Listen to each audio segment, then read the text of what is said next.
आपण सगळा विचार करतो. राग येऊ देऊ नका कोणा, पण परमार्थातला जरी असला तरी आपल्या ग्रुप मधला आहे का? आपल्या ग्रुप मधला नसल तर त्याला इतकं डिवरेवानी पाहते जसं 10 जन्माचं याच्या बापाचं कर्ज होतं त्याच्या बापावर. विडाला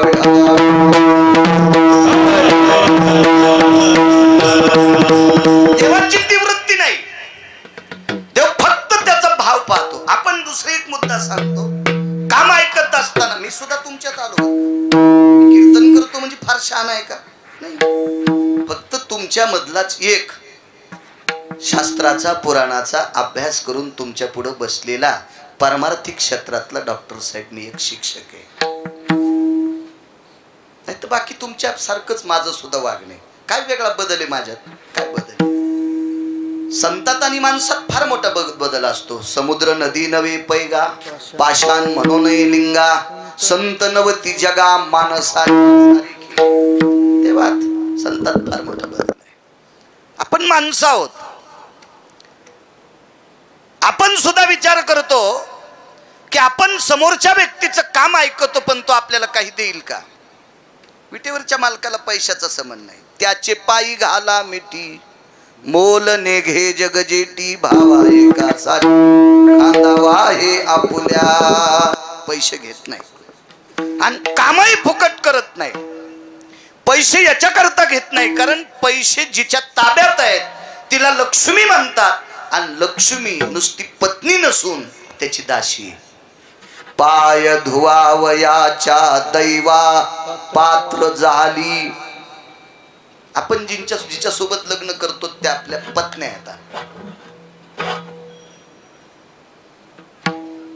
जर तुम्हाला परीक्षा बघायची असेल तर घरी गेल्यावर उद्यापासून एकच म्हणायचं, हे दासी पाणी घे ग. आणि 2-4 दिवसानं या शब्दाचा काय परिणाम होतो मला फोन करून सांगा. बायकोला जर म्हणले तुम्ही, ए दासी, हे ऐकलं का ग दासी? मान्य करील का बायको आपली? नाही करू शकत. महाराज, विश्वात कोणाला किती पैसे द्यायचे हे जिच्या हातात आहे तिला लक्ष्मी म्हणतात.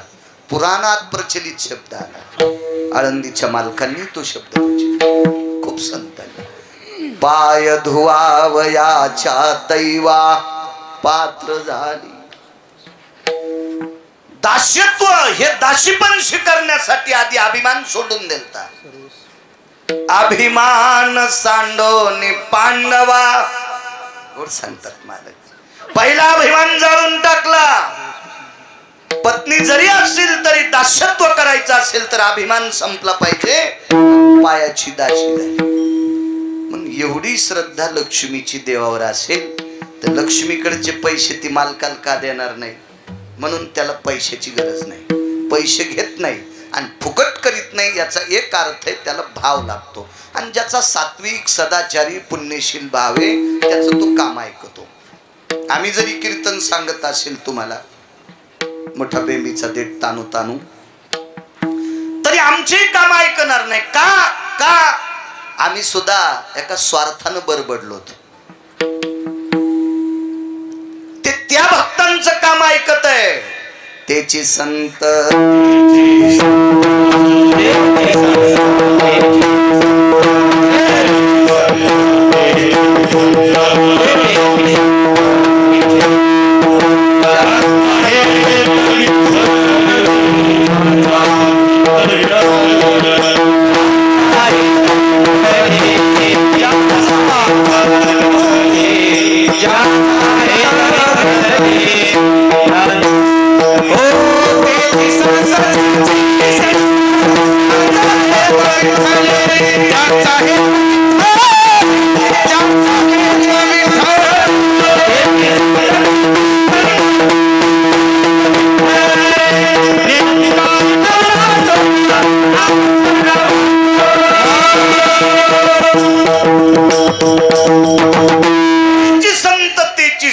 ज्यांचा हेत विठ्ठली किंवा भक्ताईशे जाना जे देही उदास गेली आशा पास निवारोनी किंवा विषय तो त्यांचा झाला नारायण नावडे जनधन माता पिता सोडीला संसार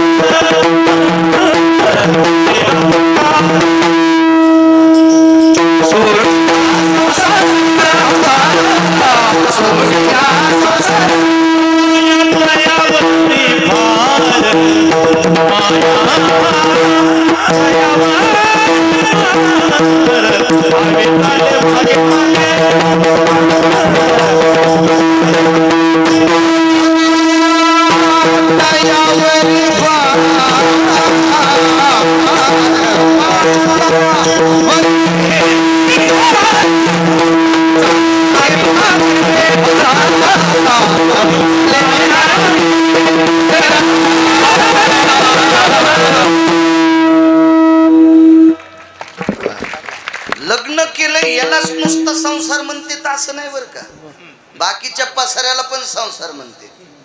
म्हणजे हे पुरावा असं लोक म्हणतील की जे घोड्यावर बसलाय त्यालाच लागू होतोय, नाही जे घोड्यावर बसले नाही त्याला पण लागू होतोय. घोड्यावर बसले नाही म्हणजे लग्न केलं नाही त्याला सुद्धा नाही त्या सुटली द्रव्य लोभ सुटली द्रव्य लोभ स्मदंड छाया तरुवरा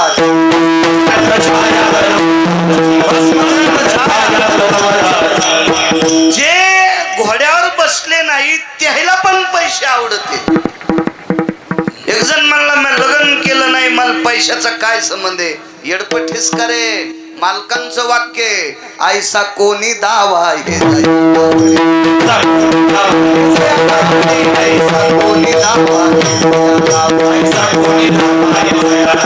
कन्या पुत्र घोडे दाराधन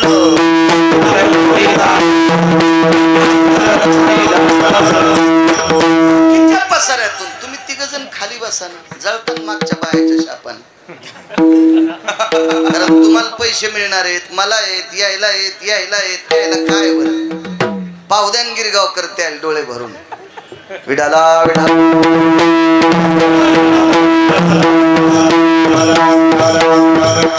कोण पाहणार आहे 2 घंटे मी पंढरपुरातल्या मालकाचं चरित्र सांगतोय म्हणून पाहिलेत विठाला विठाला.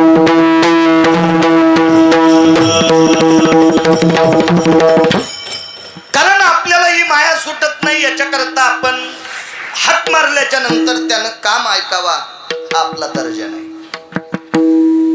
तो भक्ताचं काम करतोय, भक्ताचे हाकेला धावतोय. पुराणातला एक पुरावा सांगतो तुम्हाला. एका छोट्याशा कार्यक्रमामध्ये काही ठराविक लोक जेवायला बसली होती. घरातली घरात पंगत होती ती, आणि घरातल्या पंक्तीमध्ये शक्यतो जिथं माणसांचा सुकाळ भरपूर आहे किंवा माणसं उल्हासदार आहेत तिथं माणसं वाढतात.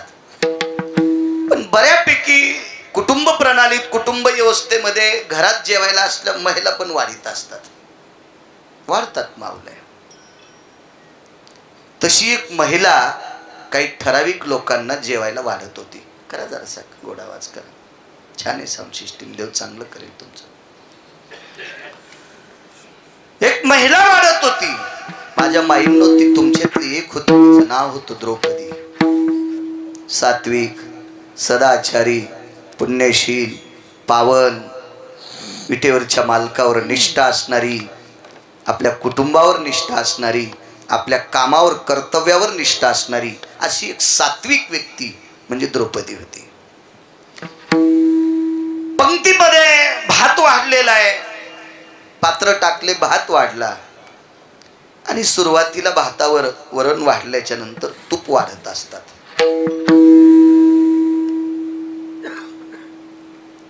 आता एका ठिकाणी मी काल्याच्या पंक्तीला गेलो.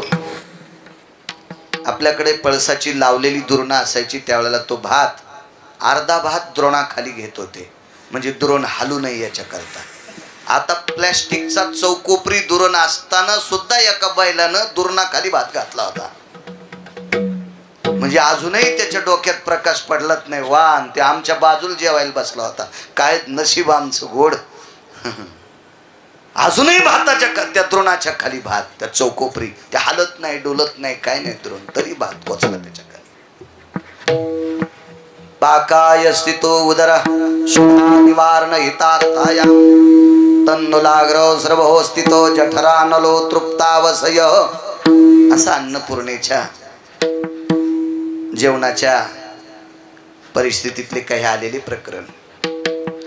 भात अगोदर खात असतात, शेवटी सुद्धा भात घेत असतात. भात वाढला, वरण वाढलं, त्याच्यावर तूप वाढायचं काम ती माऊली करत होती. डाव्या हातात बकीट आहे तुपाचं आणि उजव्या हातात तूप वाढण्यासाठी त्या बकीटात वगराळ म्हणा, तांब्या म्हणा, बुटकं म्हणा, मोठं घर होतं ना, तिथं काही तुपाची कमी नव्हती ना, त्याच्यामुळे तूप चमचा पुढच्याला लागेल एवढं तूप वाढणारी माऊली. डाव्या हाताला जी संख्या बसली होती जेवणाऱ्यांची ती 78 लोक होते. 78. उजव्या हाताला जी लोक बसली होती ती 36 होती. मी काय तिथला सरपंच नव्हतो, मी काय त्या पंक्तीत जेवायला सुद्धा नव्हतो, कारण आपली लायकी नव्हती तितकी. पण पुराण सांगते, पाहावे पुराणी विचारुनी देवते मालकांचं मत आहे. पुराण सांगते 36 लोक उजव्या हाताला आणि 78 लोक डाव्या हाताला.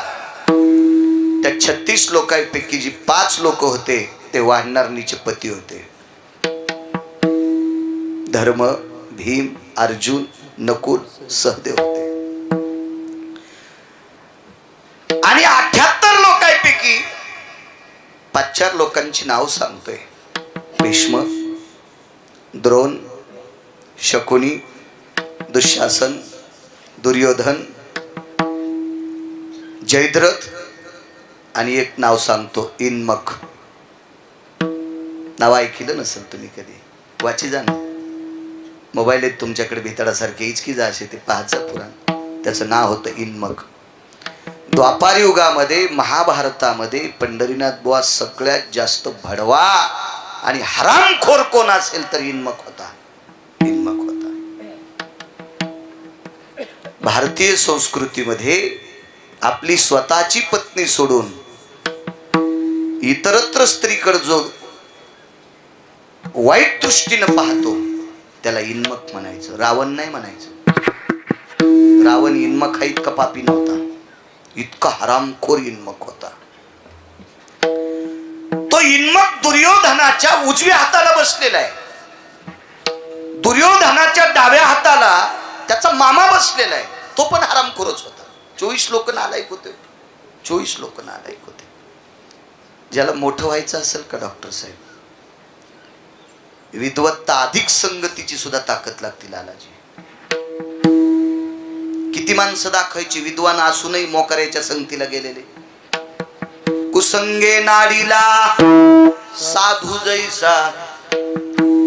अहो तपश्चर्या करणारी माणसं सुद्धा नालायकाच्या संगतीत वाईट जीवन भ्रष्ट झालं. ते पतन उधार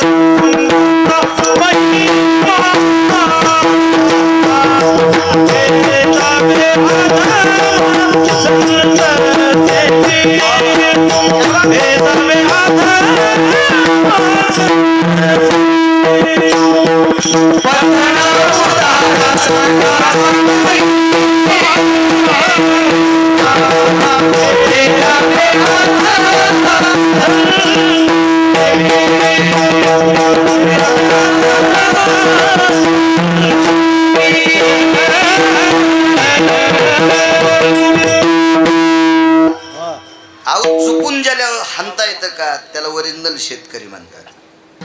आणि झुपल्यावर बी पास पाहत नाही त्याला येडगळ म्हणतात. विठाला उद्धार संघाचा महिमा. आपल्याला जर मोठं व्हायचं असेल तर नुसत्या अभ्यासाने मोठं होता येत नाही, संगतीचा पण परिणाम आहे. एक बाईचा इतका अभ्यास, इतका अभ्यास.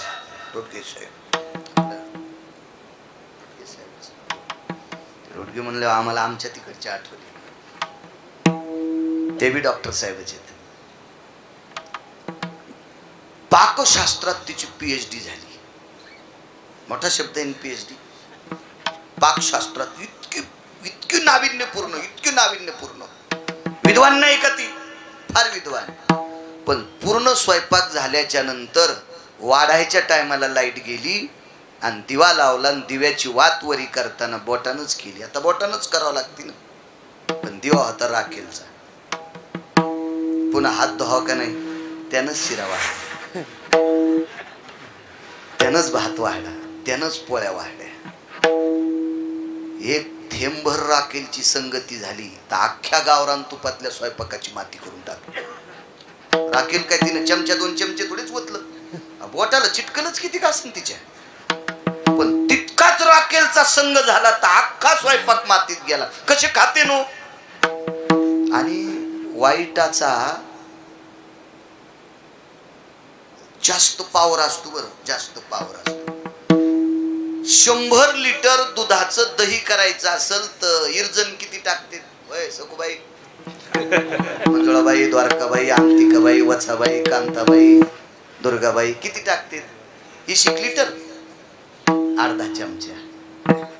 मग 100 लिटर दुधाचं दही करायला एक अर्धा चमचा ताक जर असेल तर त्याची पावर किती आहे? 100 लिटरला आपल्यासारखं करतोय. 80 ट्रॅक्टर कांदे होते, 80 ट्रॅक्टर कांदे. माझ्याकडे नाही, आपली काय लायकी इतकी पिकवायची. लावल्या होते मला तितके, चांगली शेती. 80 ट्रॅक्टर कांदे, त्याच्यात 10 कांदे सडके टाकले, 5-6 ट्रॅक्टर कांद्याचा भोगा करून टाकला. 10च कांद्याने. म्हणून मला वाटतंय चांगल्या कांद्यानं सडक्या कांद्याच्या जवळ गेलं नाही पाहिजे. चांगल्या कांद्यानं सडक्या कांद्याच्या लांब राहायचं. तरी सडका कांदा म्हणला मला भेल म्हणलं तरी हरकत नाही, म्हणलं तुम्हाला भेल तरी हरकत नाही, पण मोठं व्हायचं असेल तर संगतीचा परिणाम. राजे हो इतका इन्मक नालायक होता. चला, संगतीनं माणूस मोठा होत असतो. दुर्योधन हा पापी नव्हता, पण दुर्योधनाला 23 वाईट लोकांची संगत झाली म्हणून दुर्योधन आजही पुराणात दुर्योधनाचं नाव घेतल्याच्या नंतर त्याच्याकडे बघण्याचा, त्याचं नाव ऐकण्याचा दृष्टिकोन डॉक्टर साहेब बदलतो. मुळात हा वाईट नव्हता, संगतीचा परिणाम आहे. संगत चांगल्याच्या सानिध्यात माणसं मोठी होत असतात, मोठी होत असतात. रामायण चालू आहे. मला असं वाटतंय वाल्या इतका पाप करणारा मी जन्माला आलोय तसा टीव्हीवर पेपरवर माणूस पाहिला नाही. आपल्याकडे किती खुन केल्या अटक करते, एकच नाही, पुन्हा सोडतेत का? एक एक खून केल्या, एक खून, एक एक एक. वाल्याने किती खुन केले एकाही रामायणकारानं सांगायचं नाही, कारण पुराणात तसा उल्लेखच नाही ना, उल्लेखच नाही. बरं, चोर हा संध्याकाळी जेवायला नाही त्याला मारित असतो का देवटे बुवा? कशात फुकट कळण शेंडी वळवळ बेजार करून घेतो, कोणाला मारित असतो चोर? मग महाराज बी नोटावाला असला तरी त्याला हाणणार. गरीब चौकदाराला मारून काय भेटणार आहे त्याला बिचाऱ्याला? म्हणजे तुम्ही गरीब येत असं म्हणत नाही बरं का.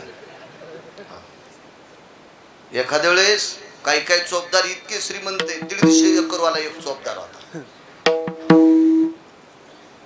म्हणजे कीर्तनकारांनी त्याच्या बाजूच्या लोकांना साधं समजू नये असं 700 वर्षापूर्वी आळंदीतल्या मालकांनी लिहून ठेवलं होतं.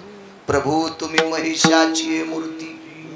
कीर्तनकाराच्या सानिध्यातले लोक प्रत्यक्ष शंकर असतात, त्यांना समजायचं नाही मी लय शहाणा आहे म्हणून. तर वाल्याने अशी माणसं मारली, महाराज जरी मारली असती तर पैशावाले, वैद्य जरी मारले असते, पूर्वीच्या काळात डॉक्टरला वैद्य नाव होता, पैशावालेच. राजे जरी मारले असतील तरी पैशावालेच, आम जनता मारली असेल तरी पैशावालेच. चोराला काही संबंध नसतो, महाराज आहे का काय त्याला काय संबंध, त्याला फक्त पैसे कुंड. मग इतकी माणसं मारली, इतकी माणसं मारली तरी तो वाल्याचा वाल्मिक, वाल्मिकाचे वाल्मिक ऋषी आणि वाल्मिक ऋषीचे महर्षी वाल्मिक ताकद कोणाची? अर्धक्षण घडता संताची संगती. एका काही वेळापुरती नारदांची संगत झाली, ही संगतीची ताकद आहे. संगतीची ताकद. चांगल्याच्या सानिध्यात गेलं की माणूस मोठं होत असतो. सज्जन की करले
आवाज कमी करत जाऊ नका.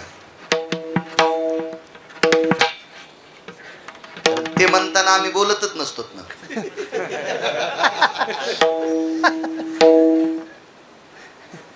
संगतीची ताकद. दोन पुराणाच्या बाबतीत जर 9 श्लोकाचा इतिहास पाहत गेला तर येळूला अपवित्र म्हटले. साबरी वाढिणल्या सरळा वरी फळना आत पोकळा आस्तन झाले गळा शिळी जैसे. शिळीच्या गळ्याला येणाऱ्या स्तनातून लालाजी दूध निघत नाही. येळू इतका उंच वाढतोय पण फळ लागत नाही. आणि इमारतीला वापरला तर मधातून पोंगे आत पोकळा. येळू 4 गोष्टींना अपवित्र सांगितला. रामायणामध्ये रावणाचा भाचा सांब नावाचा व्यक्ती जगाच्या नाशाकरता तपश्चर्या करत होता. कालास्त्राची तपश्चर्या करत होता. कालास्त्र प्राप्त झालं पण कालास्त्रानं विचार केला याच्या हातात पडलं तर हे चांगल्याला मारीन, म्हणून लक्ष्मणजीच्या हातात अस्त्र पडलं. अस्त्र किती तेजस्वी आहे शस्त्र, म्हणून प्रयोग केल्याबरोबर येळूच्या जाळीत तपश्चर्या करणारा सांब मृत्यू पावला. या मूर्खाचं जगाचा नाश करणाऱ्या व्यक्तीचं रक्त येळूला लागलं. त्या दिवसापासून येळू अपवित्र. येळू अपवित्र. ह्या येळू हा जर येळू वारकरी संप्रदायाच्या पताका फडकवण्यासाठी लावला तर त्या येळूला गोपीचंद लावतात आणि त्याच येळूच्या पुढे पात्र टेकून नैवेद्य ठेवतात. कोणाची ताकद आहे? अपवित्र येळून पताकेची संगती केल्याबरोबर त्याची पूजा आहे. त्याची पूजा आहे. संगतीची ताकद इतकी मोठी असते. नंतर मग पेरणी करता वापरला का वापरला, पेरणीत कसा स्वीकारला, हे कृषी कर्मातलं फार मोठं वेगळं. पण मी माझ्या कडेवर येतो. हा केसर शिवडी. इन्मत नावाचा नालायक व्यक्ती हा जेवायला बसलेला आहे. दुर्योधनाच्या उजव्या बाजूला आहे. कडक करा आवाज, फक्त बेस कमी करा, कडक करा. सगळ्यांनाच द्या, मला एकट्याला नका. आणि द्रौपदी तूप वाढत असताना तिच्या चोळीचं 2ऱ्या क्रमांकाचं बिरड सुटलं. बिरड म्हणजे गाठ. टिकल्यावाल्यांना ही चोळी कळणार नाही. मोठ्या आदरानं तुमची आजी पणजी असेल तर तिच्याकडे बघा, तुम्हाला ती चोळी बघायला भेटेल. ती चोळी, अशी चोळी मुक्ताई साहेबांच्या अंगात होती. ओरिजिनल फोटो जर कुठं पाहायला भेटला तर बघा, आदिशक्ती मुक्ताई साहेबांचा फोटो. गाठीची चोळी जुन्या मावल्यांना असायची. जुन्या मावल्यांना त्या गाठी चोळीला 2 बिरडे 2 गाठी असायच्या. 2ऱ्या क्रमांकाचं बिरड सुटलं. आणि बिरड सुटलेलं इन्मक नावाच्या हरामखोर व्यक्तीनं पाहिलं. आणि त्याला माहित होतं दुर्योधन आपल्या डाव्या हाताला आहे. आपण जर दुर्योधनाला सावध केलं तर शेवटी दुर्योधनाची मोठी भाऊजाई आहे. त्याला थोडासा पुळका कनवाळा येईल. म्हणून या हिन्मखानं दुर्योधनाच्या पलीकडून बसलेल्या शकुनीला डोळ्यानं खुणवलं. खुनवा खुनव्या असतात ना डोळ्यानं, डोळे बऱ्यापैकी भंगिरे असतात. म्हणून तर पूजा करताना पाठीला पाणी लावा म्हणत नाही, डोळ्याला पाणी लावा म्हणत. इतके भंगिरे असतात डोळे. काही काहीचे इतके भंगिरे देवा, ब्रह्मदेवाला पण मोजता येणार नाही त्याच्या डोळ्याचा भंगिरेपणा. विठाला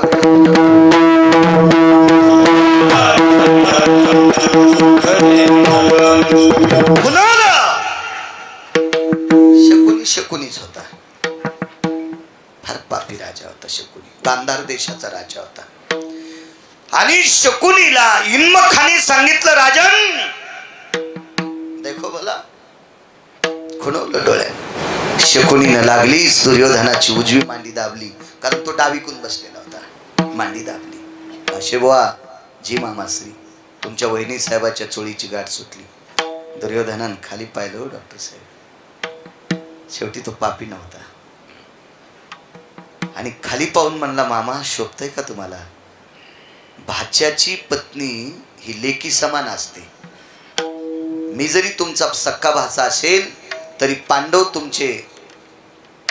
तुमच्या बहिणीचे पुतणे आहेत, त्या अर्थी ते सुद्धा तुमचे भाचेत लागतात. आणि मामानं भाच्या सुनाकडं लेकीच्या दृष्टीनं पाहिलं पाहिजे.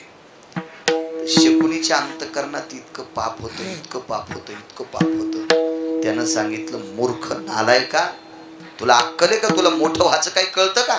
यांना चांगुलपणानं चोंबाळशील तर भीक मागशील. काय करायचं मामा? वाढ म्हणावं तू. आणि दुर्योधन गरज नाही. वहिनी लवकर तूप वाढ, वेळ नाही, नाही तर आम्ही उठणार. चोळीची गाठ सुटली. तिच्या लक्षात आलं, डाव्या पंक्तीतले हे 78 लोक आहेत, त्याच्यातला एकही व्यक्ती आपल्याला मदत करणार नाही. उजवीकडे पाहिलं, ती परिस्थिती बघितल्याबरोबर 36 मधले 5 सोडून सगळे उठून गेले. नको म्हणले, या पंक्तीत बसणं उचित नाही. धर्माकडे पाहिल्याबरोबर धर्माने मान खाली घातली. त्या अर्थी बाकीच्या 4 भावांनी हातातलं बकेट काही घेतलं नाही. द्रौपदीच्या लक्षात आलं, आपलं पती पण आपलं हे तुपाचं बकेट हातातलं घेऊ शकत नाहीत. उलट धर्माने आवाज दिला, पांचाळी वाढ पटकन. मग ज्या वेळेला पती वाढ म्हणतात त्या अर्थी दुर्योधनाची काय कथा. 2 क्रमांकाचं बिरड सुटलेलं आहे. ज्या वेळेला 1 नंबरचं बिरड सुटेल त्यावेळेला या देशातल्या पवित्र स्त्रीची आबरू रस्त्यावर येईल. किती पवित्र, किती पवित्र. वनवासामध्ये पांडव असताना 7,000 शिष्यासह दुर्वास वनवासात गेलते. आणि दुर्वासाने जेवायला मागितलं. 60,000 लोकायला वनवासात काय जेवायला देता येईल? तिथं का कढाया येतात का किराण्यासाठी दुकानं येतं? काही नाही तिथं. पण द्रौपदीने अंतःकरणात पंढरीतल्या मालकाचं स्मरण केलं. आणि तेवढ्या अवकाशात डॉक्टर साहेब थोडंसं वारं सुटलं आणि वाऱ्याने द्रौपदीच्या पायावरच्या मिऱ्या बाजूला सरकल्या. आणि एकाच बोटाचं नख पाहिलं दुर्वासाने, एकाच बोटाचं. या देशातली स्त्री इतकी श्रीमंत आहे, राज्य, राणी व संपत्ती. या देशाची सर्वात मोठी राणी संपत्ती कोण असेल? राज्याची, देशाची, या देशाची स्त्री आहे. तुम्हाला आवडणारा नेता सुद्धा याच देशातल्या स्त्रीच्या पोटी जन्माला आलाय. तुमच्या आवडीचा एखादा फॅमिली डॉक्टर असेल तोही याच देशातल्या स्त्रीच्या पोटी जन्माला आलाय. तुम्हाला आवडणारा एखादा दुकानदार असेल तोही याच देशातल्या स्त्रीच्या पोटी जन्माला आलाय.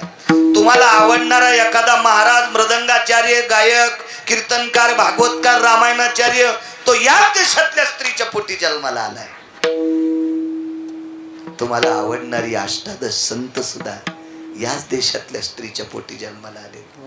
तुम्हाला आवडणारे रयतीचे राजा छत्रपती शिवाजी महाराज सुद्धा याच देशातल्या स्त्रीच्या पोटी जन्माला आले. महाराणा प्रताप सुद्धा या पवित्र देशातल्या 12 ज्योतिर्लिंगाला त्याचे शिखर पाडल्याच्या नंतर त्या शिखरांचा जीर्णोद्धार करणारी देवी अहिल्याबाई होळकर सुद्धा तुमच्यातल्या त्या कस्त्रीच्या पोटी जन्माला आली.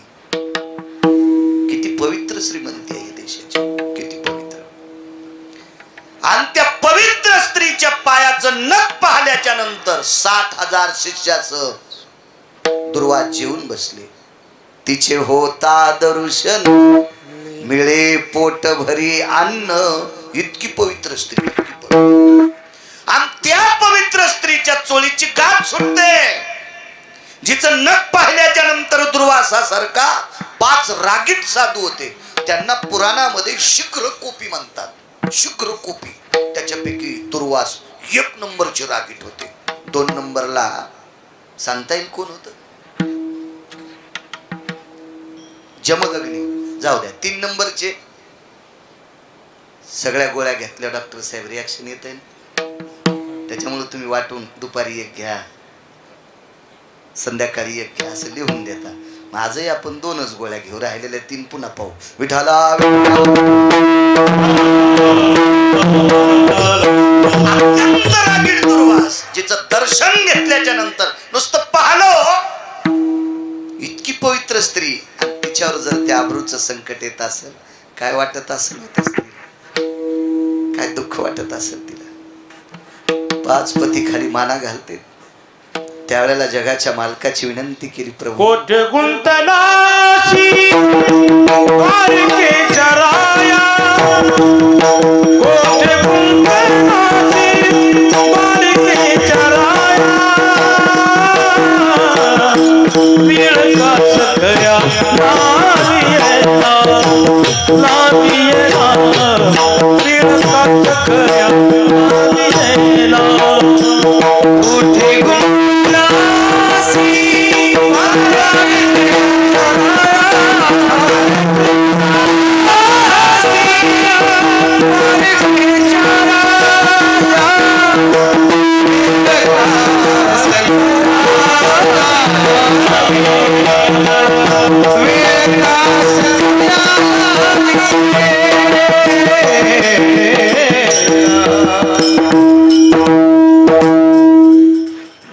द्रौपदी देवाला देव म्हणत असेल, हा भाव वाढवानो.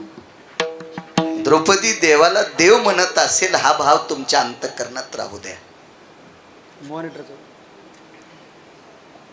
द्रौपदी देवाला भाऊ मानित होती, हा भाव मात्र अंतःकरणात जास्त राहू द्या.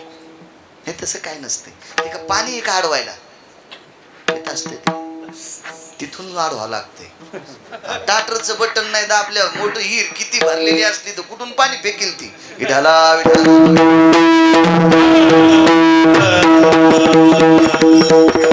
दादा म्हणायची. दादा या शब्दाचा अर्थ आहे भाऊ. भाऊ म्हणून दादा म्हणायची. दादा,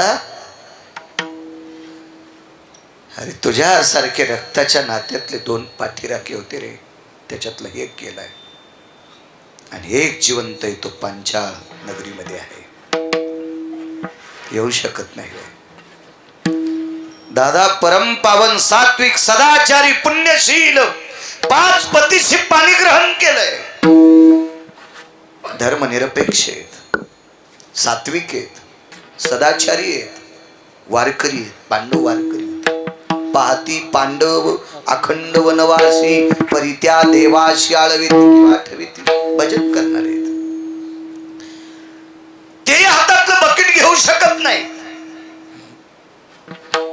दादा उलट वाढायला लावले रे. बघशील माझी दया येईल का दादा? तुला येईल दया.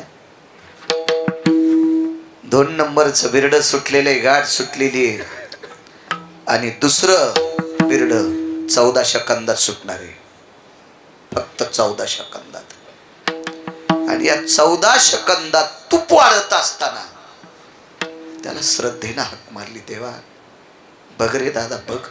आणि त्याच्यात तिनं एकच आड घातली, देवा तुझ्यासारख्या विश्वात व्यापून उरलेल्या जगदानंद कंद जगतपतीला काम सांगणं माझी लायकी नाही, पण माझं शरीर 2 लोकांना पाहू नये याच्याकरता तुला काम सांगते.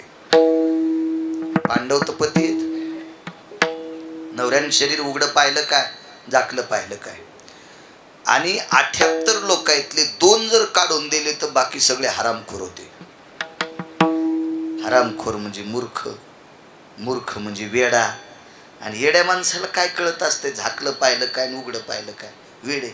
पण 2 ज्ञानी होते, एक द्रोणाचार्य आणि भीष्माचार्य. यायनं मात्र शरीर पाहून सत आठवलं म्हणून सांगतोय.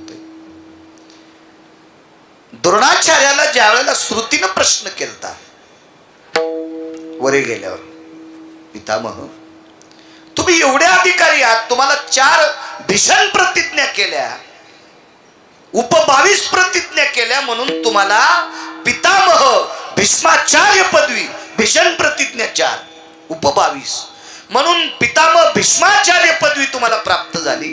आणि धडधड तुमच्या देखता चोळीची गाठ सुटल्यावर वाढणाऱ्या व्यक्तीला विडंबन करतात, हे तुम्हाला पाहावं वाटलं.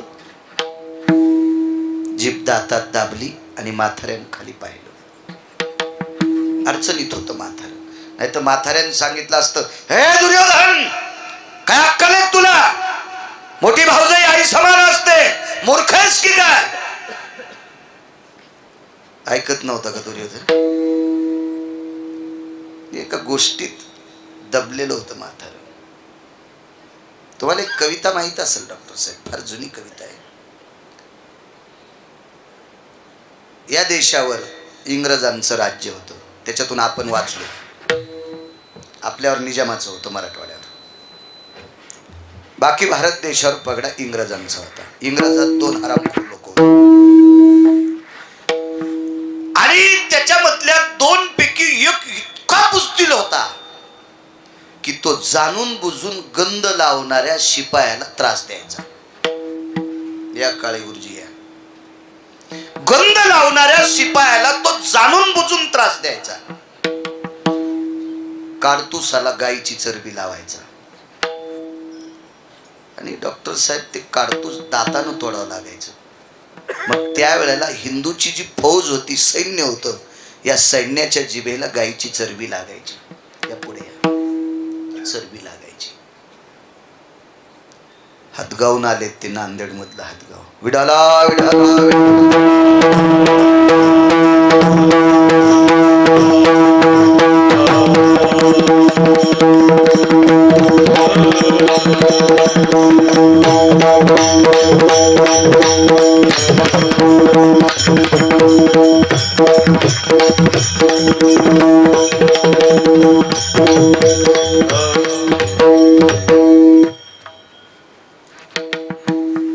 गायीची चरबी लावली त्या काडतुसाला. गंध लावणाऱ्या शिपायाला दुःख वाटायचं, गाय आपल्यासाठी हिंदूची जननी आहे. या भारत देशामध्ये पवित्र म्हणून वेदानी पुराणांनी शास्त्रांनी तिचं वर्णन केलंय, ती गौमाता आहे. आणि त्या गायीची चरबी आपल्या जिभेला, ओठाला लागते, दाताला लागते. फार काही झालं तर काडतूस तोडल्यावर ते थुकत असतील, पण जिभेला आणि दाताला, ओठाला ती चरबी लागत होती.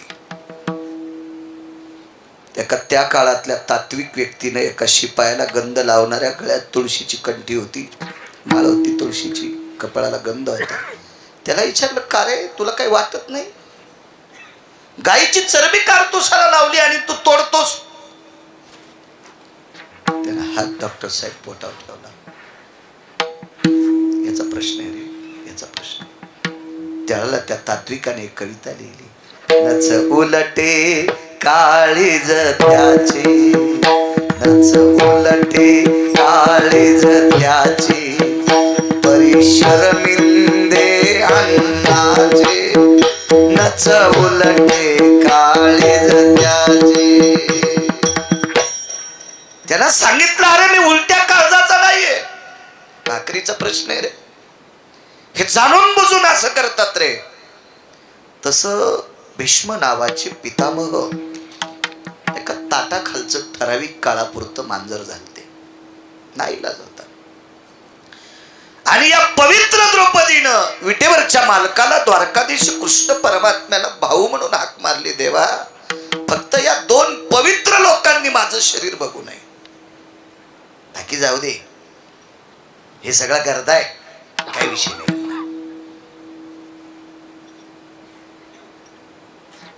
दुर्योधनाची मांडी दाबली उजवी शकुनीनं.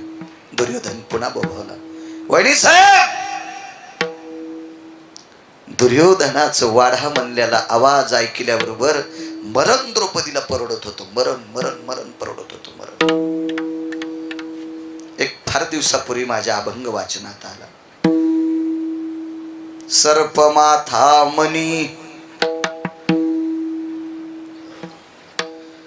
सर्पाच्या माथ्यावरला मणी. बुवा,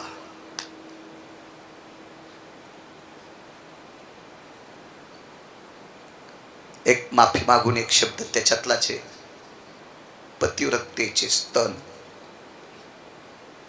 गेली प्राण हाताने.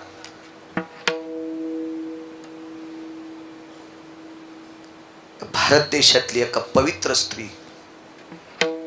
एका पातशाहीनं कोंडीत धरली. इतकी पवित्र, इतकी पवित्र की अमावस्येच्या दिवशी तिच्या अंगाचा प्रकाश पडायचा. इतकी सुंदर होती, इतकी सुंदर.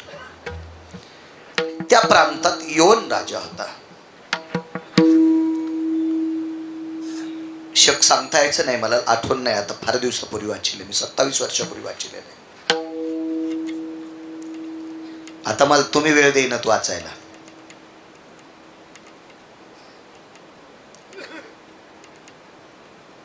तर त्या राजाने मनात आणलं होतं, मी एक ना एक दिवस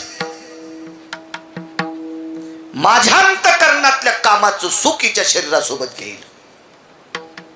त्या राजाचा प्रधान मुसलमानच होता. राजाही मुसलमान होता, पण त्याचा प्रधान इतका सात्विक होता. सरकार बोले नहीं मिलेंगे, बोले नहीं मिलेंगे. तर राजा म्हणला, बेटा माझं खातू, माझ्या जातीचा असताना तुम्हाला म्हणतो ती मला भेटत नाही. नाही सरकार, मराठीत सांगतो. त्यानं सांगितलं, त्या प्रांतात काही दिवस मी फिरलेलो आहे. मला त्या पवित्र स्त्रीचं आचरण मला माहित आहे. ती तुम्हाला नाही सापडणार, नाही सापडणार. कर्मनो गहनो गती. त्या दिवशी तिचे पती बाहेर गेलेले आहेत आणि त्या दिवशी या नराधमानं त्या नगरीवर स्वारी केली. कळालं, आपल्या या पवित्र शरीराकडे बघून ज्याच्या अंतःकरणात काम उत्पन्न झालाय, तो या पवित्र शरीराचे धिंदडे उडवणारे. वाड्याला 4 दरवाजे, ज्याला परस दरवाजा म्हणतात, हा पाठीमागून असतो. सरपण काडी वगैरे आणायचा. आता गॅस आहे. पूर्वीच्या काळात पावसाळ्यात त्याच्यात सगळं लागणारं सरपण उन्हाळ्यामध्ये साठवून ठेवायचं. 8 महिन्याचं सरपण जायचा दरोजा होता. त्या दरोज्यातनं पाठीमागं गेली. परस दरोजाच्या पाठीमागं गाईचा गोठा आहे. गाईच्या गोठ्याच्या पाठीमागं वैरणीची एक फार मोठी वळई आहे आणि त्याच्या पलीकडे गाईला पाणी पिण्यासाठी एक विहीर होती. दिवस उन्हाळ्याचे होते, विहीर शुष्क झालेली होती. त्याच विहिरीमध्ये थोडंसं सरपण टाकलं. लवकर पेटण्यासाठी 10-5 पेंढ्या टाकल्या. वरूनही पेटून घेता येत होतं, पण तेवढा कडबा जळाल्यावर गाईनं काय खावा, विवेक काय असेल त्या बाईचा विचार करा. आणि तिनं त्या जीर्ण झालेल्या कोरड्या विहिरीमध्ये सरपण टाकलं. त्याच्यात थोड्याशा कडव्याच्या पेंढ्या टाकल्या, वरून इस्तू टाकला आणि ज्या वेळेला त्यानं ज्वाळा प्रज्वल्या त्यावेळेला तिनं जोहार करून घेतलं. जोहार जोहार जोहार. त्यावेळेला जो नराधम आला, पाठीमागचा प्रधान रडत होता, सरकार मैंने पहिले ही बोला था, नाही हात लावू देणार, नाही हात लावू देणार. इतकी पवित्र स्त्री आहे भारत देशाची, इतकी पवित्र, इतकी पवित्र. द्रौपदीनं सांगितलं, तेव्हा माझं प्रारब्ध जर गहन असेल तर आयुष्यभर एखाद्याची चाकरी करायला लाव, पण या पवित्र शरीराचं दर्शन नको रे देवा. मी आतापर्यंत निष्ठेनं तुझं चिंतन केलं असेल तर या सर्व चिंतनाची तिळांजली देऊन तुला समर्पित करते. पण सांभाळ हे पवित्र शरीर, सांभाळ सांभाळ. येत नव्हता, येत नव्हता. अशा वेळेला रडावं तर नालायकापाशी रडून काय फायदा आहे. अंतःकरणातून एक ध्वनी प्रगटला, बघ रे दादा, बघ बघ बघ. द्रौपदीचं देवावर किती प्रेम. एकदा देवानं बोट कापल्याचं निमित्त केलं. अहो रिकामा नाही तो, कोणाचे काम आहे हाकेसरची धावायला वेडा आहे तो. एकदा बोट कापल्याचं निमित्त केलं. सख्या बहिणीकडे गेला सुभद्रेकडे, तिने चिंदी बांधली नाही. द्रौपदीकडे गेले. उद्धव पुढे आहेत. उद्धव पुढे असल्याच्या नंतर उद्धवाला पाहिलं. दादा आलात उद्धव दादा? जी हो आलोय. द्वारकेचे दादा नाही आले? आलेत ताईसाहेब. उद्धव बाजूला सरकल्याबरोबर प्रभूला पाहिलं. दादा आलात? तुळशीपाशी उभी होती. पूर्वेकडे तोंड होतं. देवाचं तिच्याकडे तोंड. देवाच्या चेहऱ्याकडे बघून प्रसन्न. दादा आलात? पाहते तर सदरा लाल झाले नाही. काय झाले? बोट कापले. देवाचं कापलेलं बोट काळे गुरुजी द्रौपदीने डाव्या हातात दाबले. दादा मी चिंधी आणते रे तुझ्या करता. काम फुकट करत नाही सज्जनांना, फुकट नाही. घेशी तेव्हा देशी ऐसा असं शिवदार. येत आहे ते, पैसे घेत नाही, फक्त एवढे भाव पाहिजे. बोट दाबलं मी घरातून चिंधी आणते. विवेक किती टोकाचा होता. द्रौपदीने विचार केला, तुळशी वृंदावनापाशी दाबलेलं बोट सोडून दिलं तर महालात जाऊन चिंदी वापस आणेपर्यंत रक्ताचे किती थेंब जातील वाया. त्याच्यापेक्षा आपल्या अंगावर पितांबर मोठा आहे. डाव्या हाताने बोट दाबलं, उजव्या हाताने डोक्यावरचा पदर खाली वळला. इथपर्यंत उद्धव काही म्हटले नाही. तोच पदर पुन्हा डाव्या बगलात दाबला आणि कोपरा वडणार. उद्धव आरडला, ताई काय दादा?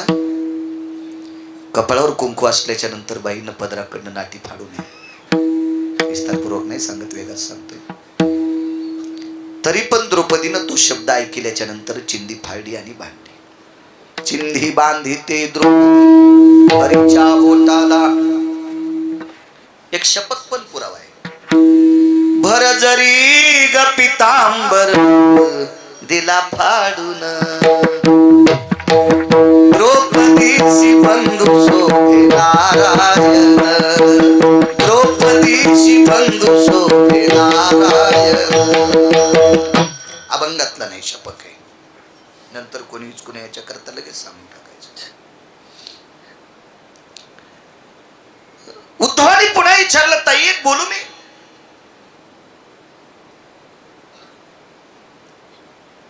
ताई पुराण सांगते, पतीची या मता अनुसरोनी पतिव्रता, किंवा तुका म्हणे पतिव्रता तिची देवावरी सत्ता. मी सुद्धा बऱ्यापैकी कीर्तनात बोंबलतोय. जी बाई दिवसात नवऱ्याच्या एकदा पाया पडते, तिला भारतातल्या कोण्याच महाराजाच्या पाया पडायची गरज नाही. आणि जी नवऱ्याच्या पाया कधीच पडत नाही, तिनं 100-200 महाराज शिजून खाल्ले तरी उपयोग नाही.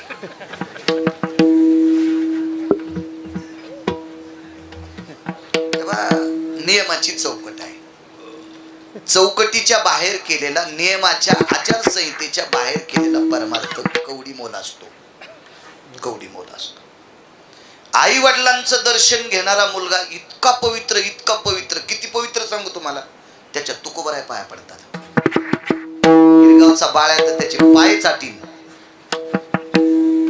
माय बापाची सेवा करणाऱ्या मुलाच्या तुकोबराय पाया पडतात. नमो तया माता पित्याचे पालन, नमो त्या वचन सत्यवदे. आई वडिलांचं पालन करणाऱ्या तुकोबराय म्हणतात, मी त्याला नमस्कार करतोय. देऊतले मालक, काळाच्या थुत्रीत आणणारा माल, काळाच्या बोकांडीवर पाय देणारा माल, मोक्षाला लाथ आणणारा माणूस, मोक्षाला कामाला लावणारा व्यक्ती, काळाला सलाम करायला लावणारी तुकोबराय. नाव ऐकल्याबरोबर तुकाराम तुकाराम नाम घेता का, एवढ्या अधिकारावर आरूढ असणारी तुकोबराय आई वडिलांची सेवा करणाऱ्याला नमस्कार करतात. उद्धवानी प्रश्न केला, तसा श्रुतीने पण विचारला होता. उद्धवाचं सांगतोय, उद्धवाने विचारलं, ताई मी तुला नमूद केलं ग, तुझ्या कपाळावर कुंकू आहे, आणि कपाळाला कुंकू असणाऱ्या बाईनं पदराकडनं नाटी फाडत नसतात. द्रौपदी बोलत नव्हती. उद्धवाला वाटलं आता हिचं चुकलंय, पण उद्धवाच्या मनातली हडाळी जात नव्हती. द्रौपदी चुकू शकत नाही खात्री मात्र उद्धवाला होती. नवविदा भक्तीतलं एक रत्न आहे, नवविदा भक्तीतलं एक रत्न. बरं, उद्धवानं विचार केला, विटेवरचा मालक सख्या बहिणीपेक्षा द्रौपदीवर जास्त प्रेम करतो, त्या अर्थी अधिकारी आहे, ही चुकणार नाही महाराज. म्हणून उद्धवानी पुन्हा तिसऱ्यांदा विचारलं, ताई एक बोलू का ग? काय दादा? मी तुला सावध केलं तर पदरा कुंडाटी फाडू नये, तरी का फाडलीस? टच टच टच डोळ्यातून पाणी आलं. उद्धवाला सांगितलं, दादा ऐकायचंच तुला? हो. कपाळावर कुंकू असल्यावर पतिव्रतेनं पदरा कुंडाटी फाडू नये मला पुराण माहिती आहे, पण कपाळावर कुंकू किती दिवस ठेवायचे आणि कोण्या दिवशी पुसायचे हे ज्याच्या हातात आहे त्याच्या करता नाटी फाडी रे उद्धवा. महाराज त्याला स्मरण नसल, त्याला आठवण नसल, त्याला माहित नसल आपल्यावर द्रौपदीचं इतकं प्रेम आहे. अरे एक नंबरच्या चोळीची गाठ, एक नंबरची गाठ सुटणार, 2 नंबरची सुटली होती. 2 गाठी असतात आणि ती 2 नंबरचं बिरड सुटणार तेवढ्या अवकाशात हृदय इतकं कापर भरत होतं की द्रौपदीनं 2 श्लोकात त्याचा अनुवाद सांगितला. मला जर ती प्रक्रिया आली असती तर योगानं शरीर पेटून घेतलं असतं. योगाच्या बळावर जसं या देशातल्या पवित्र स्त्रीनं एका हरामखोराचा शरीराला स्पर्श होऊ नये म्हणून विहिरीत वार करून घेतलं होतं. त्याचं नाव आहे अल्लाउद्दीन खिल्जी. आता उशिरा आठवत होतो. मग ही स्त्री इतकी तर द्रौपदी कमी असेल, पण योगानं शरीर संपवायची ताकद नव्हती असं म्हणणार नाही, पण दुसरे एक कारण होतं. जे आत्महत्या हे समस्येचं कारण नाही, निवारण नाही. नाही नाही नाही, दुःखाचं निवारण हे आत्महत्या नाही. दुःखावर मात करणं हे खरं जग नाही. आणि द्रौपदीने विचार केला, मला श्रुती बुजतील म्हणील, नालायक म्हणील, मूर्ख म्हणील, पागल आहे म्हणील, हिला प्रपंचाचं ज्ञान नाही म्हणील, पण अंतःकरणात दुःख खेळत होत आणि सूक्ष्म अशी ओठ हृदयाला कळ लागली.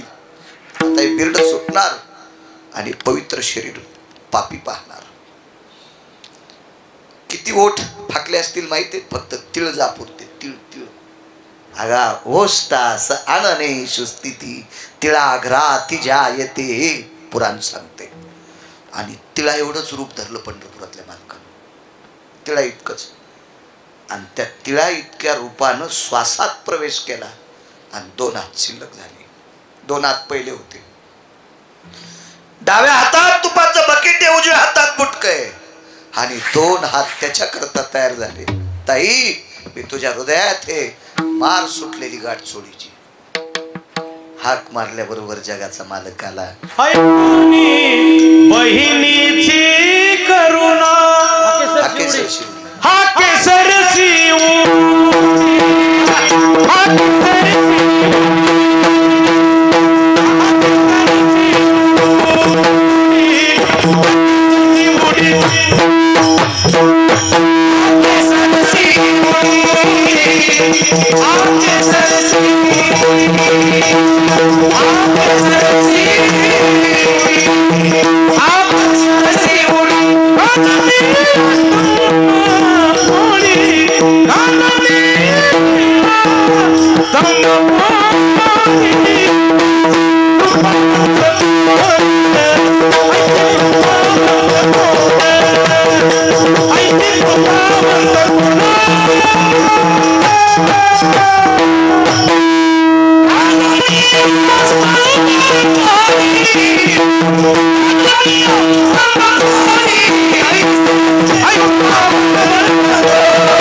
मी मगाशी बोलून गेलो, देव भक्तांनी हाक मारल्याच्या नंतर त्याची जात पाहत नाही, त्याचा पंथ पाहत नाही, त्याची गरिबी श्रीमंती पाहत नाही, त्याचं कुळ पाहत नाही. एक पोरग राक्षसाच्या कुळात जन्माला आलं, राक्षसाच्या कुळात. ह्या 18-19 मिनिटात 2 प्रसंग बांधतो, पूर्ण विराम. तुम्हाला त्रास देणार नाही, मोठी माणसं.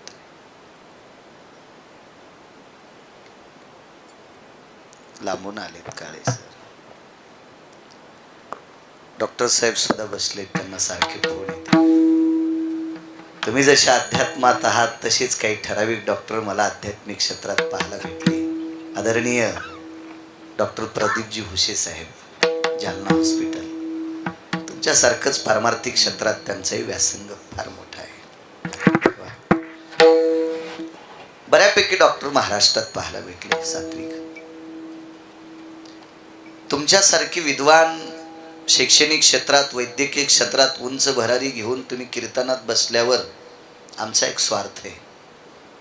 रात्री एक मंत्री कीर्तनात होते, मी त्यांना सुद्धा डॉक्टर साहेब असंच म्हणलं, तुम्ही आमच्या कीर्तनात बसले, आमचा एक स्वार्थ आहे. तुम्ही बसले म्हणजे आम्हाला पैशाचा पाऊस पडतोय असा स्वार्थ नाही.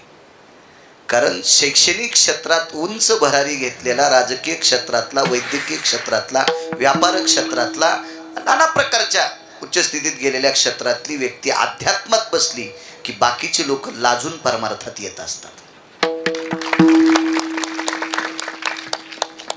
म्हणून मोठ्यांनी अनुकरण केलं की बारकी करत असतात. काल्याच्या पंक्तीत गावातल्या 1 नंबरच्या श्रीमंत माणसानी वाढायचं टोपलं हातात घ्यायचं. गावात सगळ्यात मोठा श्रीमंत कोण आहे, त्यानं आधी टोपलं घ्यायचं भाताचं वाढायला. बाकीचे लोक भात वाढायला पळतील. हे मुद्या घालून तिकूनच सांगतो, रामा इकडं कडी आण, बघिततोय. मोठ्यानं अनुकरण केलं, जे वडील जे करीत मोठ्यांनी करायचं. काल माघवारीला पंढरपूरला गेलो, मला मारी पहिल्याच 2 होत्या. वारकरी सांप्रदायिक, सात्विक, सदाचारी, पुण्यशील महिन्याची वारकरी, ज्यांना सदाबाबा वारकरी म्हणतात, माझी त्यांची भेट झाली. त्यांच्या गळ्यात 5-25 माळी होत्या, त्यांच्यातली एक बारीकशी माळ काढली, माझ्या गळ्यात घातली. राहू द्या म्हणले महाराज, वारीला येतात. हो. बाजूला घेतलं आणि कानात एक सांगितलं, महाराज एक विनंती, चंद्रभागेत आंघोळीला जात जा. म्हणलं जातो मी, पण जात जा म्हणले. म्हणलं पुन्हा म्हणलं नेमकं काय? ते म्हणले ऐका ना, जरा जुरा माणसानं डोक्यावर घेतलेल्या महाराजांनी चंद्रभागेत आंघोळ केलेली लोकांनी पाहिलं की बाकीची आंघोळी करतील. एका पवित्र वारकऱ्याचा कालचा हरिदिनीच्या दिवसाचा संदेश, सदाबाबा वारकऱ्यांचा, निष्ठावंत वारकरी, ज्या वारकऱ्याला गुरुवर्य बंडा तात्या मानतात, गुरुवर्य घुले बाबा मानतात, मोठी मोठी संस्थेचे आदरीव लोक मानतात. निष्ठावंत वारकरी, निष्ठावंत. पाठीवर थाप टाकली बाबा महाराज. मला ते काल लक्षात आलं, म्हणून रात्री सुद्धा वाक्य वापरलं आणि आजही वाक्य वापरलं की उच गेलेली, वरी गेलेली माणसं परमार्थात आली की बाकीचे मग येत असतात. गरज असते काळाची. गुरुजीचा हा वेश जरी असा असेल तरी ओरिजिनल शिक्षक आहेत बरं ते. परमार्थात झोकून घेतलेला माणूस, रंगारूपावर जायचं नाही कोणाचं. काही काहीचे कपडे टाईट असते तर बायको 7 भाईच्या मिरच्या तोडायला, त्याच्यावर काय नसते, कपड्यावर जायचं नसते, काय नसते. ते बाहेरच आपला झगपग फिरतो इकडे तिकडे, याच्या त्याच्या हाटीवर गुळमट पाणी पितो, बळच उभं राहिल्यावर दुसऱ्याला चहा पाजावंच लागतो. दुकानात आल्यावर आहे का नाही, नका का काही वस्ती घेणं म्हणून सांगावंच लागते, घेतात चहा. असे 2-4% तुमच्या नशिबाला भंगिरी असतेच. वरच्या रूपावर काय जायचं नाही. चला, राक्षसाच्या कुळातला भक्त प्रल्हाद. नाम प्रल्हाद उच्चारी तया सोडवी, उचलो घेत कडेवरी, भक्ती सुखी नाला. हात मारल्याबरोबर स्तंभी नारायण प्रगटला. कुठे नारायण? विठ्ठल जळी स्थळी भरला रीता ठावर उरला आज म्या दृष्टीने पाहिला विठ्ठलची विठ्ठल जळी स्थळे काष्टी पाशानी विठ्ठल व्याप खांबा मारलीला प्रगटलं गुर गुर गुर गुर गुर गुर केलं घेतलं मांडीवर विदारोनी दैत्य प्रेम पाना पाजीला विदारलं टर टर टर टर पोट आणि भक्त प्रल्हादाला कडेवर घेतलं तेव्हा हाक मारल्यावर आलास रे हाक मारल्यावर नरसिंह दाखिलं तिकडे ते कॉम्प्युटरवर बसले वेळेत ज्याला कळतंय त्याला तर शहाणं म्हणत असते विढाला विढाला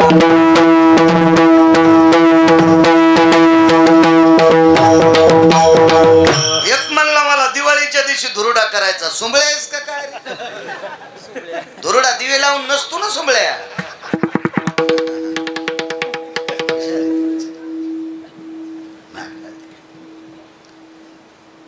हा केसर शिवडीचा पुरावा झालाय पण पुरावा ऐका ना पुढे भक्त प्रल्हादानी सांगितलं देवा मी तुझं भजन केलं याच्या करता माझ्या हाकेला धावलास बापाला मारलंस ना बापाला मारलंस ना माझ्या मग आलासच कशा करता देवानं सांगितलं बाप जरी तुझा असेल पण विश्वाला त्रासदायक होता नाव घेऊन येते देवाची ब्रीद राक्षसाच्या कुळातलाय भक्त प्रल्हादान पुन्हा वेठीच धरलं अधिकारी माणसं भेट नाहीत कोणाच्या बापाला देवाला सांगितलं देवा राक्षसाचं कुळी म्हणून आम्हाला येडपट समजितोस अरे महाराजाचं पोरग महाराज झालं काय नवलाची गोष्ट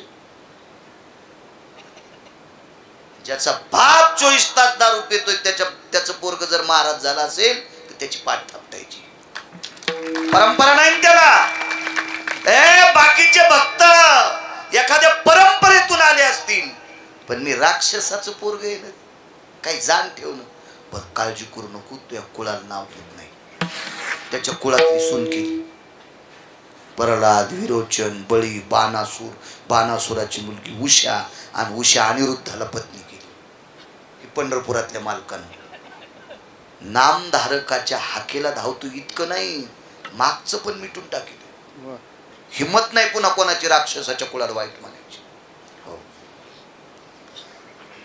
तरी प्रल्हादाने विचारलं म्हणले देवा बापाला मारलंस जाऊ दे करतो ना पण मारलंस ना लई पापी होता किती पापी होता नखाची आग आली नखाचा दाह होऊ लागला होता ज्याची जीभ भजन करीत नाही नामाविन मुख सर्पाचे ते बीळ जिव्हा नव्हे काळ सर्प आहे आणि ज्याची जीभ भजन करीत नाही ती सर्पिणी सर्पाच्या अंगात डॉक्टर साहेब विष असतं कमी अधिक प्रमाणात काही जास्त विषारी काही कमी विषारी त्याच्यातले ज्ञानी आहात विष असतच मग नाव घेत नाही त्याचं शरीर विषारी म्हणून हे रक्त लागले हिवराव टाकलं सज्जने वाळिली त्याची औदुंबरात टाकलं दत्तात्रयानं शुद्ध केलं आणि मोहाच्या पानात बोटं रुतली इतकं विष गेलं पिंडाच्या दिवशी त्याला मान आहे पानाचा पण मोहाच्या पानात हिरण्यकश्यपूचं विष केलं मोहाच्या झाडाला फुलं आल्यावर पान राहत नाही मोहाच्या झाडाला फुलं आल्यावर पान राहत नाही आणि या फुलाचं ज्याने पाणी पिलं त्याच्या घरावर पत्तर राहत नाही याला बी टाळ्याच वाजवायली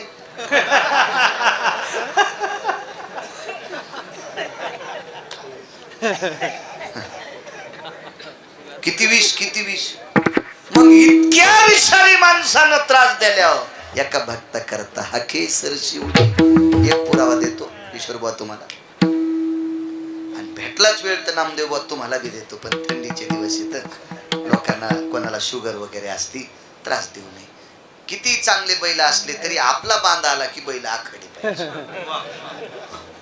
दुसऱ्याच्या रानात गेल्यावर धुरा फुटल्यावर कोर्ट कचेऱ्या भानगड्या असतील नाही का कशाला आगावपणा करायचा आपला बांधा पुरतच मधात काजू लाव बदाम लाव मधात बदाम पडू द्याला आणि बांधाली यांना द्याला अशी लय इडपट असतात ना पावसाळ्यात तोंडाली यायची तेच बांधणं पोलीस स्टेशनला दुसरे बंद हे सुद्धा बांधायला नाही यांना द्यायला पाहिजे मधात यांना द्यायला पाहिजे हो आज्यापासून काशा निघल्या नाही बांधाल कोरीत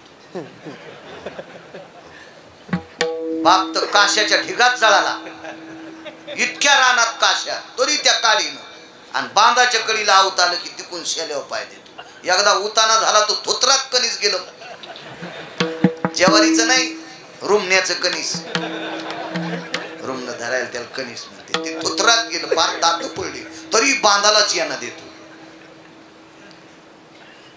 हा केसर शिवडी सांगते तात्रेता युगामध्ये चला प्रल्हाद राक्षसाच्या कुळात द्रौपदी मानवी कुळातली आहे शबरी करता पण धावला लाहोर चित्र शशी करणाऱ्याच्या कुळात योग पहा पशुच्या कुळात एक साधू वानर पशुची योनी भरत मारुतीराय अग्रगण्य साधू आहे पण पैठणच्या मालकांनी योनीच्या बाबतीत पशु उपमा दिली योनी जन्मला मरकट तो वैष्णवा माझी अतिश्रेष्ठ हनुमंत मनावया कनिष्ठ ऐसा पापिष्ट कोण आहे वारकरी संप्रदायात अग्रगण्य मारुती आहे आणि या तालमीतलं रत्न संगतीचा परिणाम बघा संगतीचा पाला खाणारी वानर पण संगतीत मारुती राहायच्या पाला खाओनी या वाहिले पर्वत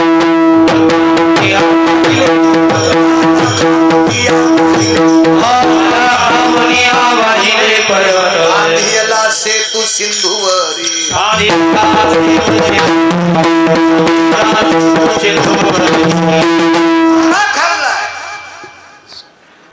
दगड वाहिले पर्वत वाहिले समुद्रावर सेतू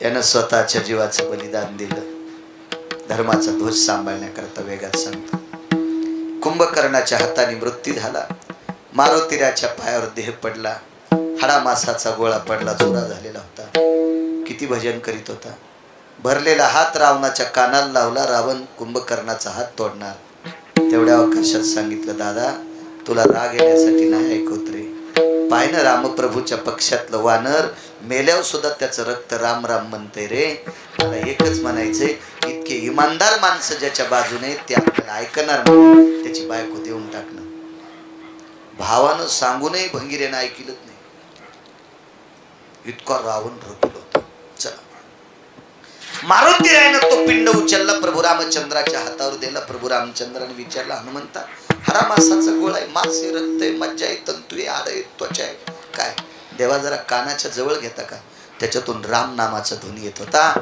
त्यावेळेला हृदयाशी पिंड लावला आणि डोळ्यातल्या पाण्यानं अभिषेक केला पहाटेच्या वेळेला ब्राह्मी मुहूर्तावर समाधीचं मुहूर्त होतं आणि त्या मुहूर्तावर गंधमादनाला समाधी दिली आणि विभीषणाला भिक्षा मागली राजा रावण मेल्यावर तुम्हाला राजा करतो लंका देऊन टाकली मागणार नाही पण भीक याच्या करता मागतोय माझ्या गंधमादनाची समाधी सोन्याची करा पृथ्वीवर जितके देश आहेत त्या सर्व देशात एक नंबरची समाधी जर कोणाची सोन्याची झाली असेल तर गंधमादनाची आधी गंधमादनाची समाधी सोन्याची वारकरी पुण्यतिथीचा नियम सांगितला रावण मेला विभीषण राजा केले प्रभू रामचंद्र अयोध्येला गेले अयोध्येला गेल्याच्या नंतर विभीषणाने एक पत्र पाठवलं आवर्षण पडलं आवर्षण म्हणजे पाऊस न पडणे मराठीतला गोड शब्द आहे आपल्याला बऱ्यापैकी इंग्रजी येते पण आपले शब्द कळत नाही ज्ञानोबराला भाषा 56 येतो त्या 56 भाषेचा केला शे गौरव तरी पण या भाषेचं वर्णन केले माझा मराठाची बोल कौतुके अमृता तेही पैजा जिंके किंवा ये मराठीचे नगरी ब्रह्मविद्येचा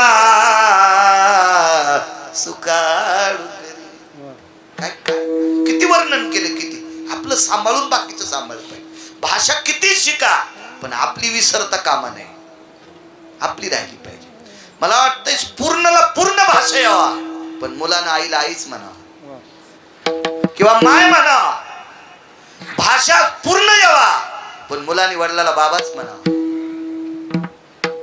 ही आपली संस्कृती आहे ना आपली संस्कृती धर्म उंच जाण्यासाठी बरे काही नियम असतात जास्त पीक येण्यासाठी जमीन नांगरली म्हणजे पीक येते असं कोण म्हणतंय पाणी दिल्यावरच पीक येते असं कोण म्हणतंय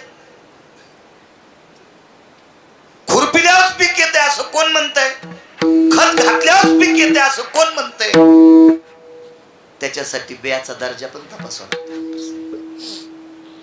त्याच्यासाठी जमिनीचा दर्जा पण तपासावा लागतोय, त्याच्यासाठी जमीन ओलसर आहे का पाहावं लागते, आणि त्याच्यासाठी वेळ सुद्धा पाहावं लागते. सुक्षेत्र आणि ओलटे ही पेरी जे गोमटे, आलोट फळ भेटे परी वेळे की गा. वेळ पण तपासावी लागेल ना, वेळ सुद्धा बघावं लागते, नियम आहेत त्याचे सुद्धा.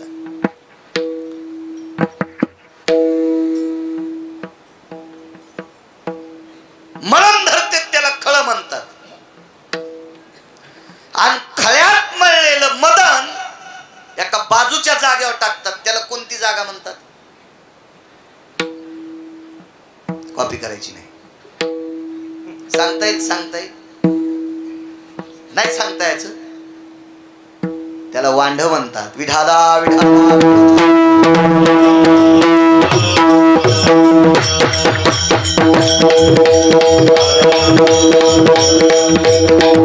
खळ्यात मळत असताना मदन बाहेर जाऊ नये म्हणून ज्वारीच्या पेंढ्या आवळून कडेला बांधतात. त्याला कोणता तट म्हणतात? परसडी. शाबास, वा. जिंच्या पॅन्टीवाल्यावर शिका, धोत्रावाल्यांचा आदर करा. मी नेहमी सांगत असतो डॉक्टर साहेब, माणसानं किती मोठं व्हावा, पण वडील लोकांचा जो अपमान करतो तो भडवा असतो. जुन्याचा कधीच अपमान करायचा नाही. कंडक्टर मला एकदा धोत्रावर हेडपटवाणी समजू लागले, गबाळे गोबाळे धोत्रावर. त्याच्यामुळे तर म्हणलं गुरुजीला साधं समजू नका. धोत्रावाली माणसं हेडपट असतात असं कोण म्हणते? कारण धोत्रावाल्याचं चित्र असल्याशिवाय भारतातली नोटच चलत नाही. हे तर मानावं लागेल ना तुम्हाला. इतकं पावरबाजी धोत्रावालं. धोत्रावाल्यानं जर चुका केल्या असत्या, त्या दुष्काळात जमिनी विकून मथाऱ्या जर गोवायला नेल्या असत्या, वाक्य नीट आहे का माझं, राग येऊ देऊ नका. धोत्रावाल्यानं जर जमिनी विकून मथाऱ्या गोव्याला नेल्या असत्या तर पॅन्टीवाल्याला मुंबईला गटार उपसावं लागले असते. मुंबईला चांगले कामं लावायला येडे आहेत का ते लोक? म्हणून मागच्यांचा कधी अपमान करायचा नाही. आता जरी तुमच्या काळात चांगले चांगले मळणी यंत्र आले असतील, पण हे यंत्र पाहण्यासाठी मागच्यानं परसड्या लावल्यात हे ध्यानात ठेवा, मळणी गाठल्यात हे ठेवा, वांढ्यामध्ये मदन टाकले हे ठेवा. आणि मदन उधळत असताना वाऱ्याची वाट पाहावी लागायची. मदन उधळणाऱ्या आणि खालच्याला रास हातनी हाणणाऱ्याच्या डोळ्याला पापणं राहत नव्हते डॉक्टर साहेब, पापणं राहत नव्हते. मागचं आठवण करा. जर मागचं स्मरण ठेवतो का, ती माणसं कधीच उपाशी मरत नसतात. मोठ माहिती आहे तुम्हाला? मोठ मोठीला झुपलेल्या बैल दोन जागा ध्यानात ठेवते, एक पुढची मागची. ज्या बैलाला मागची पुढची जागा कळत नाही का पंढरनाथ बुवा,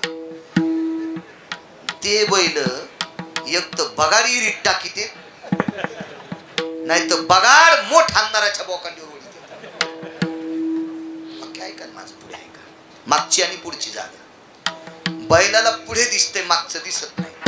मागचं कसं दिसत? आपल्यालाही मागचं दिसत नाही. पण बैल ज्या वेळेला मोठ पुढे नेतो तर बैलाचा शेवटचा पाय पहिल्या मोठीच्या वेळेला, पहिली सुरुवातीची मोठ पाण्यातून आली, मोठ भाऱ्यावर आली, कण्यावर पाय दाबीत असतो, त्यावेळेला बैल आखडीत असतात.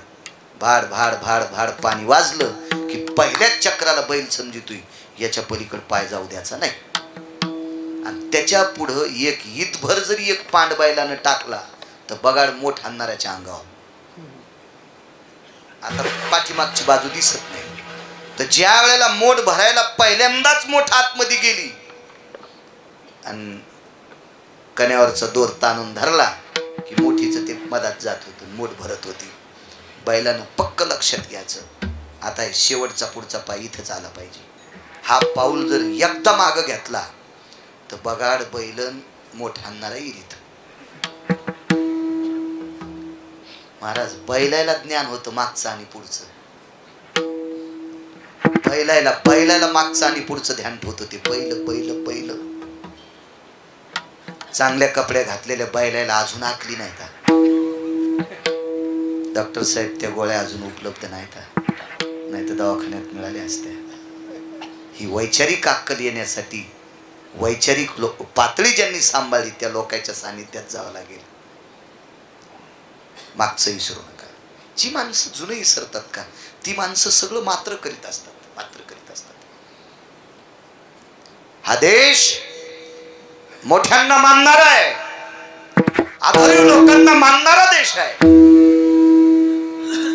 संप्रदायात किती मोठा मृदंगाचार्य हो द्या, केवढा मोठा गायक हो द्या, केवढाही कीर्तनकार हो द्या, आम्ही आता झालो डॉक्टर साहेब, पण मागच्यानी परमार्थ इथं आणलाय म्हणून आम्हाला महाराज होता आलं. मागच्यानी जर परमार्थ इथपर्यंत आणला नसता तर आम्हाला महाराज नसतं होता आलं. आता तुम्ही नशीबवान आहेत, तुम्हाला पक्वाट ठोला 80-80 हजाराच्या बॅग येतात. याबद्दल दुमत नाही. आम्ही नशीबवान आहेत, तुम्ही नशीबवान आहेत. पण विदेशामध्ये अमेरिकेमध्ये एक पक्वात घेऊन गेले वैकुंठवासी शंकर बापू आपेगावकर यांनी धोत्राच्या अर्ध्या धोत्रात पक्वात बांधून नेलता.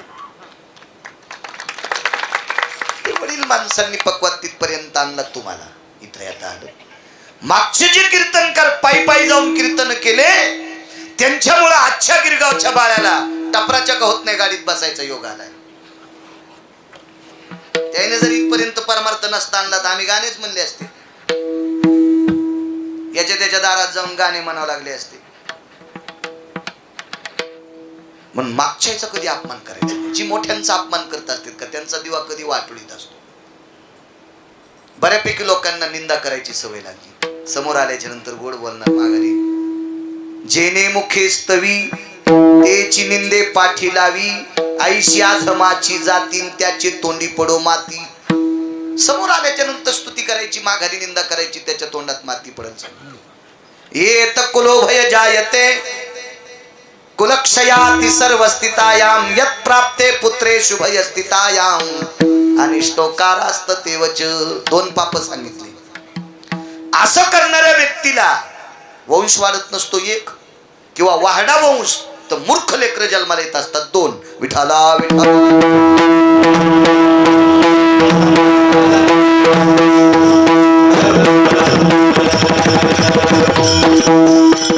लोकांची चेष्टा कधी करायची. साधू द्वेषी कुलक्षया. साधूचा द्वेष केला की कुलक्षय होत असतो.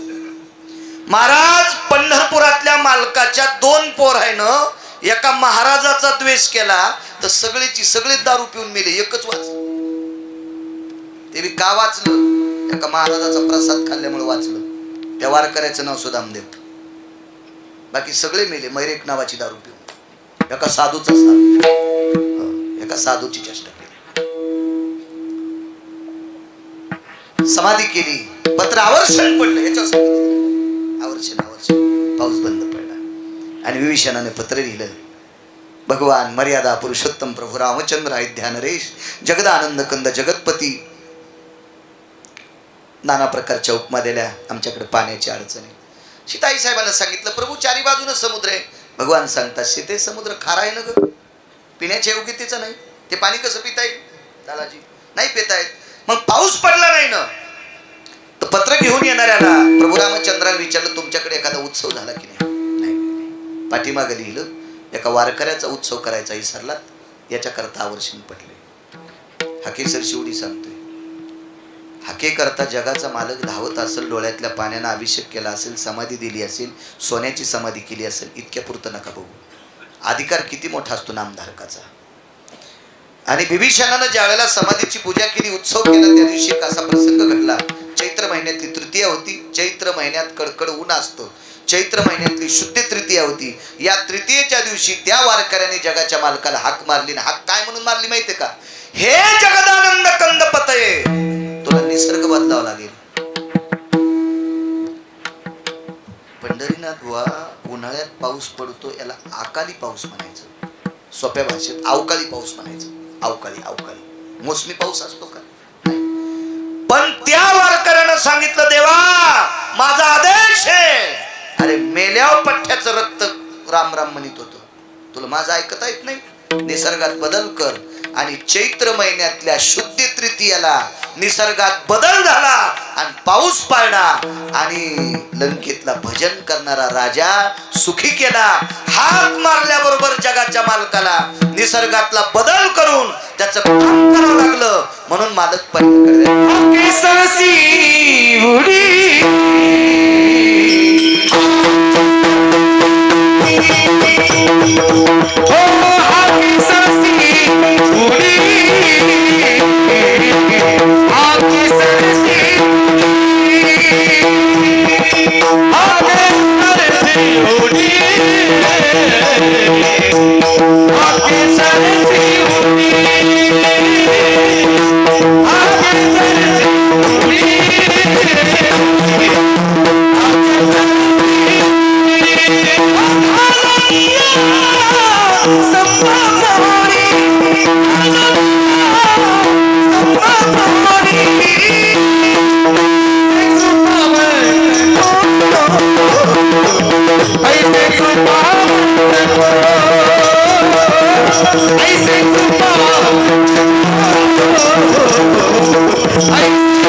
शिल्लक झाली.